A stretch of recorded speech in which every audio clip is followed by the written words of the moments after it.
Hello, I'm Carrie J., an online educational designer with the Division of Education, Arts, and Social Sciences. In this video, we'll be taking a big picture look at universal design and accessibility and how they impact on a wide range of students. Before we begin, I'd like to acknowledge that our institution is situated on Ghana land, and the spiritual, familial, emotional, and economic ties the Ghana people have always had with this land. What do you think of when you think about accessibility? Most people think of it as making content available to people with permanent sight or hearing impairments. And of course, this is an important aspect of accessibility and universal design. But physical impairments, even temporary ones, are also a consideration. Imagine breaking your mousing hand or arm. But there are other things to consider with accessibility and universal design too. And today I'd like to give you an overview of accessibility standards in Australia and hopefully a different angle on accessibility itself. While watching TV, how many of you have seen this or a similar symbol and announcement saying that a program has been closed captioned? Sometimes programs are live captioned with some amusing results. Other times the captions are added later, as with movies. Closed captions differ from the open captions you see that describe who a speaker is, for instance, in that people can opt in to see closed captions. YouTube has provided closed captioning for a few years now. You can upload a file that will tell it to do so, or it will automatically attempt to do so and create some word salad. To view closed captions on YouTube, click on the symbol next to the clock, and you'll see the closed captions appear on the screen. To view the interactive transcript that can result from closed captioning, click on the little document with the bar next to it down under the statistics for the video. So here's a question for you. Who besides the hearing impaired uses closed captions? Feel free to pause this video to make some notes. Ready to continue? Let's go. In addition to hearing impaired people, you'll see travelers at airports viewing closed caption programs, as well as patrons of sports bars and cafes, fitness buffs at health clubs and gyms, and new parents who want to catch their favorite shows but need to keep an ear out for a sleeping baby. And what about ESL students? This last category of closed caption users are helped along by being able to pause and reflect on the text to catch meaning. It's also why anyone with an accent in a movie or television interview is captioned for English speakers. So just by looking at one action that can make content accessible, closed captioning, we see that we can provide benefits to multiple stakeholders and provide multiple pathways into the same content as for the ESL student. Okay, brainstorm time. Closed captions aside, how could we make video more accessible for ESL students, time-poor students, students with slower connections, and students using smaller screens, like smartphones? Again, feel free to pause the video to reflect on this. For ESL students, ensuring you speak at a steady, not too fast pace, using clear, unambiguous language, and providing slight breaks that could allow them to pause, rewind, and play through again could all be helpful. As well, you could consider providing a downloadable document with definitions for more advanced or specialized words, phrases, and concepts. For time-poor students, consider providing a downloadable MP3 audio file of your video. This will require you to speak more visually during your presentation and to explain any charts or diagrams. For longer videos, you may consider chunking them into smaller ones so that people can fit viewing into a short break time and come back in at a logical starting point. For people with connectivity issues, shorter videos and audio only files with the option to download any important visuals will save them time and bandwidth. As well, consider that web video is only going to be as high definition as the device it's played on, and most people don't play their course videos on a large screen TV. High definition video is overkill for a talking head type video. And for small screen users, think about the visual detail you're providing. Charts and diagrams with small font are impossible to decipher on a small screen, so if you explain them, people can still derive meaning. Avoid wide shots and stick with medium and close-up shots whenever possible, and this will make life easier for small screen users as well. You'll notice that for these four groups of people, there was a lot of overlap. Speaking more slowly and visually, offering an audio alternative, chunking up longer videos will benefit all of these learners, plus benefit sight-impaired people and those with cognitive disabilities, in the instances where you provide text in addition to the video itself. What else do we gain when we think about accessibility and universal design when it comes to video productions? Better communication skills that can lead to better student outcomes, all by changing just 2 habits when planning and presenting and offering 1 or 2 variations on the end products. Now let's take a look at Web Content Accessibility Guidelines, or WCAG. Developed by an international consortium of educators, communicators, and technologists called the W3C, the Web Content Accessibility Guidelines aim to provide a single shared standard for web content accessibility for individuals, organizations, and governments. Their focus is on both the human experience and that of assistive technologies, as well as making content accessible across multiple platforms. There are 4 main content principles. Content should be perceivable, operable, understandable, and robust. Let's look at each of these in turn. Making content perceivable means that the information and user interface components, like navigation buttons and menus, must be able to be seen and/or heard and/or used by users who may have 1 or more senses impaired. The basics of this standard mean creating text alternatives for non-text content, alternatives for time-based media, such as closed captioning for videos and transcripts for audio files, flexible content layout so that content can display well across multiple devices and isn't locked into just one type of display. And making content easy to see and hear by taking things like contrast between colors into consideration for visuals and ensuring that audio is clear and of reasonable quality. Operable content means that users must be able to interact with the content and navigate. In practice, this means all functions are available from a keyboard. That you allow sufficient time to use content. Those lovely sliding banners we see nowadays can sometimes flick by a little too quickly. And don't create content that could cause seizures. Now, this might seem a bizarre and out there sort of scenario, but there are still websites out there using bright flashing GIFs and animations that can really run the risk of triggering seizures in people. Support navigation, searching, and knowing where you are in the context of a website. So don't make a website too arcane to understand. Now, Moodle does a very good job of using horizontal navigation as well as standard navigation that allows people to see where they are.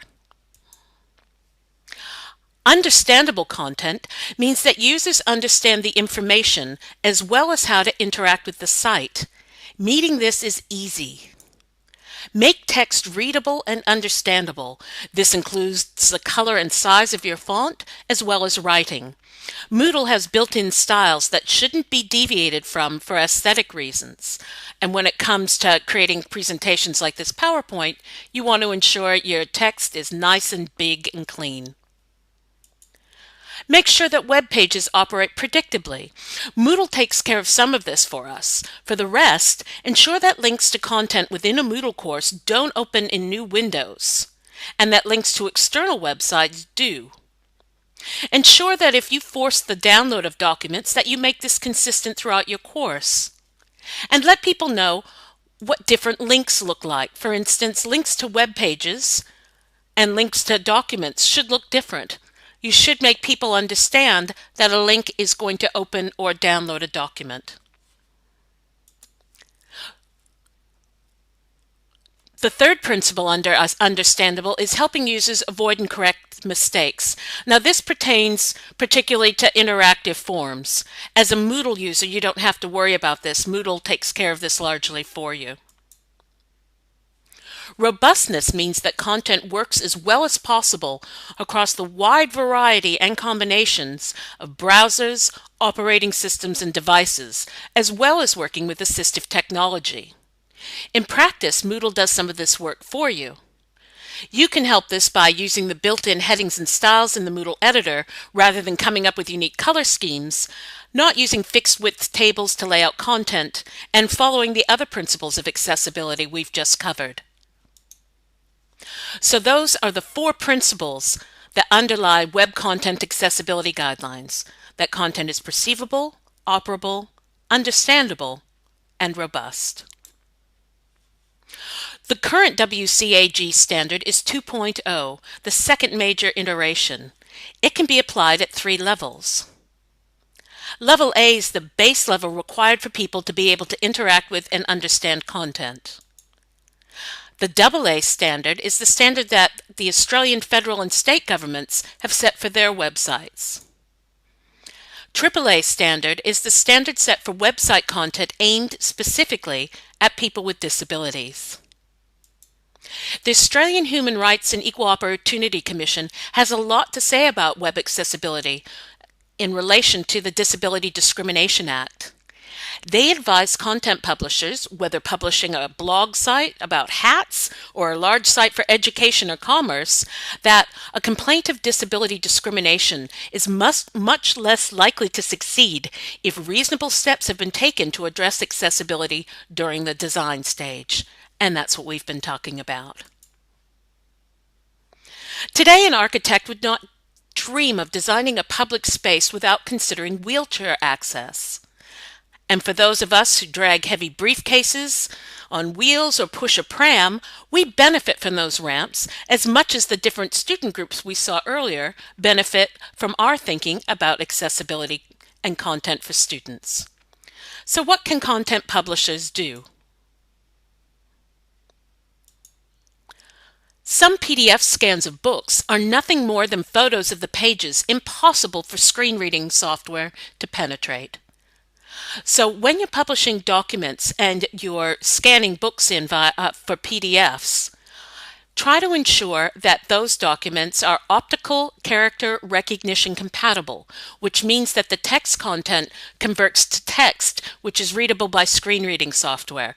Otherwise, you're giving people pages of images.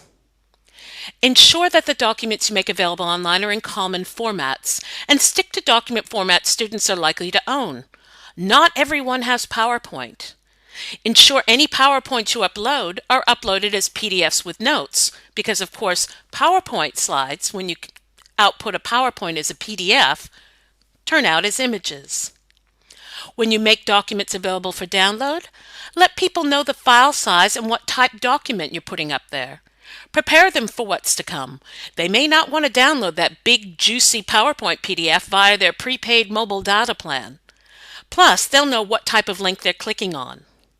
Finally, be consistent as to how documents behave in your course.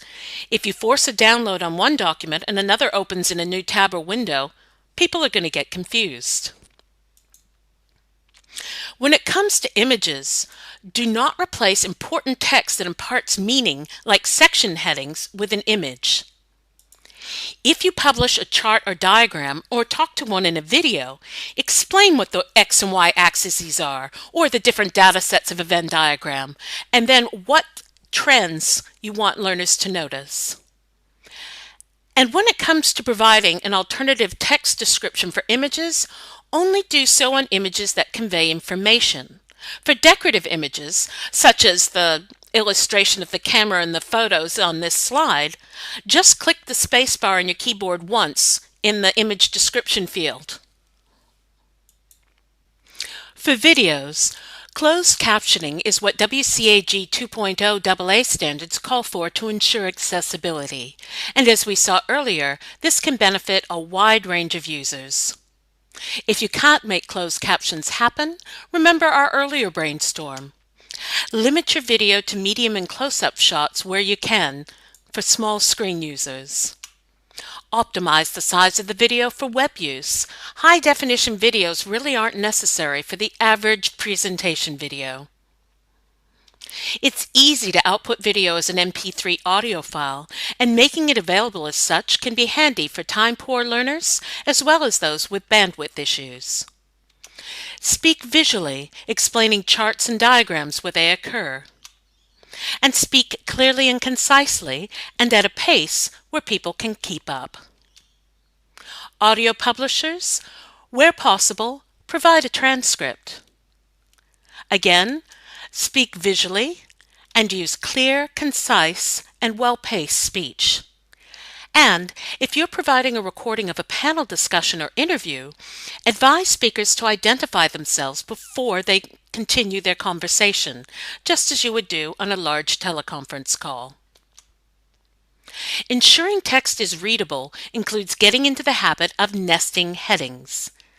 And what that means is that in the style options of your documents and online in Moodle, heading 1 should be used for a main topic, heading 2 should be used to style text of a subtopic of heading 1, and so on, regardless of whether you like the look or not. Headings indicate information architecture for both humans and assistive technologies. When emphasizing or highlighting information, if you must, if you use bolding or color, also use size for emphasis. Colorblind people or people using technologies that reverse out colors for better contrast aren't going to get it if you just use color, such as a stoplight system, to explain or to organize content. And on the topic of coloring text manually, if you must, make sure there is sufficient contrast ratio between the text and the background or highlight color. Pale pink or pale yellow against light colors or black against dark colors is not going to be readable for colorblind people. Finally, ensure your writing is appropriate to the medium. Formal writing favored in research papers is tedious to read on web pages. Writing for the web doesn't have to be sloppy, but it should be conversational and the sentences short and concise.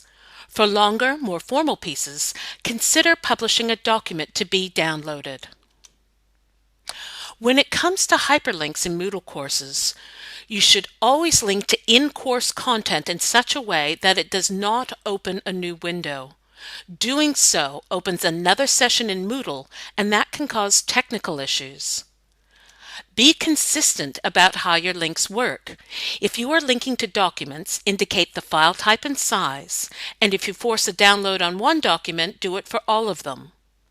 If you open one external link in a new window or tab, ensure all your external links do so. Link text, not long web addresses or URL strings. Long website addresses are bad enough to listen to once on assistive software. Listening to them twice is annoying and seems like punishment.